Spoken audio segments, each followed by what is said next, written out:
Une peau noire et des yeux bleus perçants. Étonnés, les Britanniques viennent de découvrir à quoi ressemblait leur ancêtre, l'homme qui foulait le sol d'Angleterre il y a 10 000 ans. Ce sont les scientifiques du Muséum d'histoire naturelle de Londres qui viennent de faire cette révélation et qui ont modélisé très exactement son visage.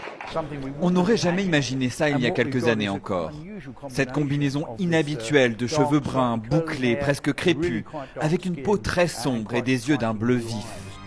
La découverte du squelette de cet homme n'est pas récente. Il a été trouvé il y a plus d'un siècle dans les gorges du Cheddar, cette région du sud de l'Angleterre célèbre pour son fromage. En 1997, à partir de ce squelette, les scientifiques avaient déjà extrapolé son visage, celui d'un homme du Mésolithique d'une vingtaine d'années, blanc. Mais les chercheurs d'aujourd'hui ont retrouvé un peu d'ADN conservé dans son oreille et avec les progrès du séquençage génétique ont abouti à ce résultat bien différent. Ça ne m'étonne pas, l'humanité a voyagé depuis l'Afrique, donc ça me paraît logique.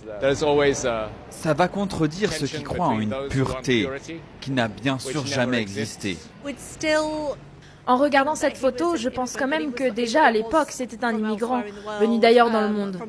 Je ne pense pas qu'il soit né comme ça, ici, à Londres. Selon les scientifiques, Cheddarman est bien né noir sur le sol anglais.